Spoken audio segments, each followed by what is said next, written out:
नून रोटी खा के चाहे जिंदगी बितावा, पुनी न पड़े बाकी बचवा का पढ़ावा।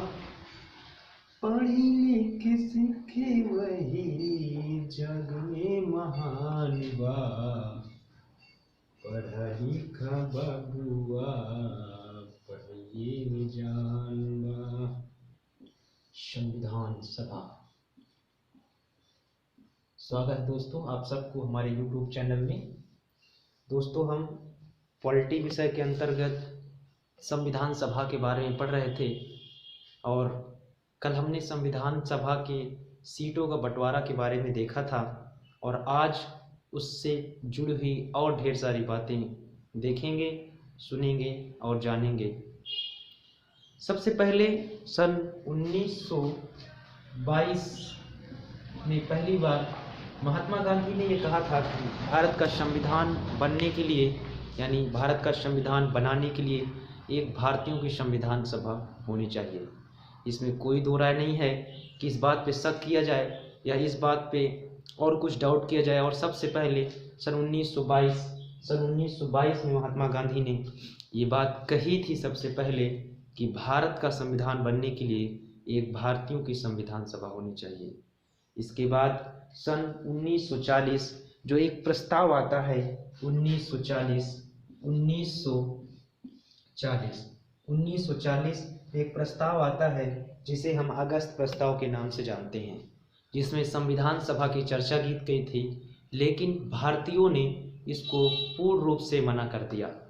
दोस्तों इसको पूर्ण रूप से इसलिए मना कर दिया क्योंकि इस प्रस्ताव में ये लिखा था कि भारतीयों का संविधान बनाने के लिए एक संविधान सभा होगी जिसमें मुख्यतः भारतीय लोग होंगे।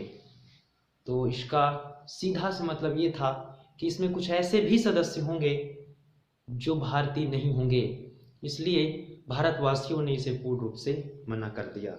सन 1942 जब क्रिप्स प्रस्ताव आता है सन 1942 जब क्रिप्स मिशन भारत आते हैं।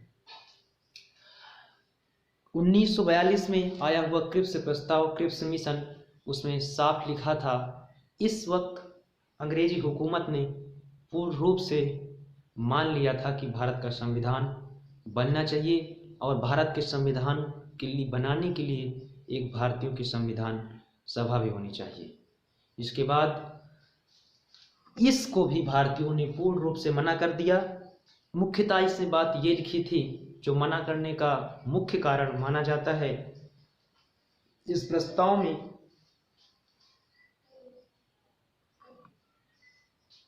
ये बात लिखी थी, इस प्रस्ताव में ये साफ बात लिखी थी कि द्वितीय विश्व युद्ध की समाप्ति के बाद भारत में एक संविधान सभा का गठन किया जाएगा।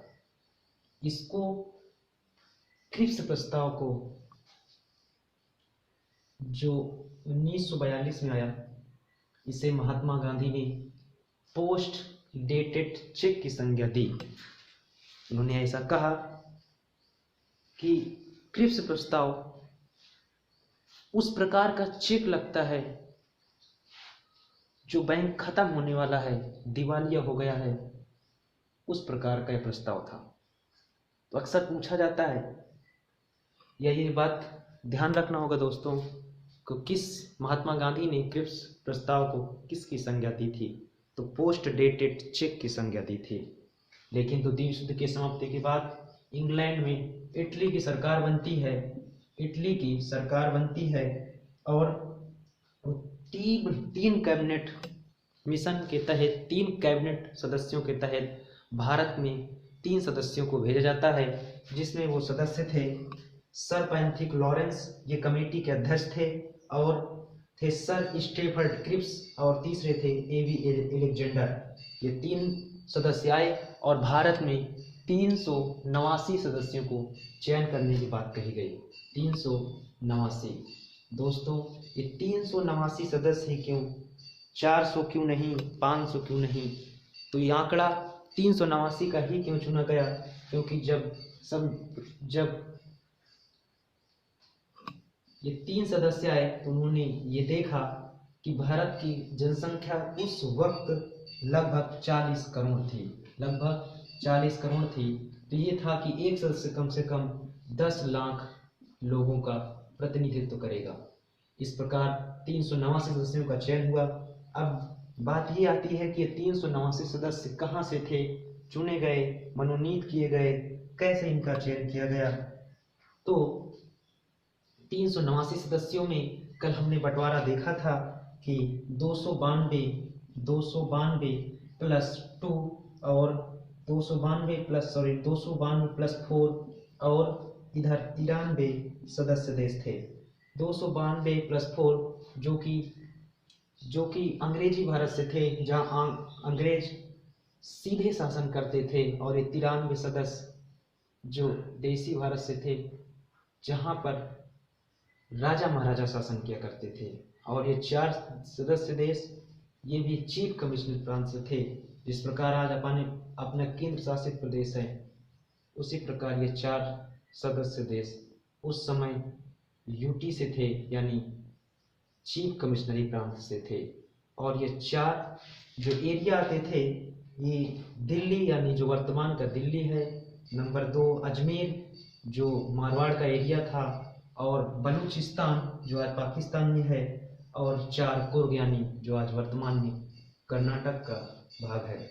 और 9 दिसंबर 1946 को संविधान सभा की पहली बैठक होती है। और आप सब ये जानते हैं कि संविधान सभा का अस्थायी अध्यक्ष डॉक्टर सच्चिदानंद सिन्हा को बनाया जाता है,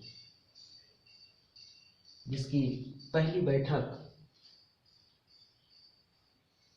9 दिसंबर 1946 को होती है, और इसकी अध्यक्षता डॉक्टर सच्चिदानंद सिन्हा करते हैं। दोस्तों, यह बात एक याद रखना ही इम्पोर्टेंट है कि आखिर सच्चिदानंद सिन्हा को ही क्यों। तो सच्चिदानंद सिन्हा उस समय के सबसे बुजुर्ग व्यक्ति थे, इसीलिए पहली बैठक में सच्चिदानंद सिन्हा को बैठक की अध्यक्षता करने के लिए बनाया गया था। लेकिन दोस्तों, इस संविधान सभा को मुस्लिम लीग ने पूर्ण रूप से बहिष्कार किया। मुस्लिम लीग ने पूर्ण रूप से बहिष्कार किया था। दोस्तों, वीडियो अच्छा लगा हो तो लाइक कीजिएगा, चैनल को सब्सक्राइब कीजिएगा और कमेंट जरूर कीजिएगा।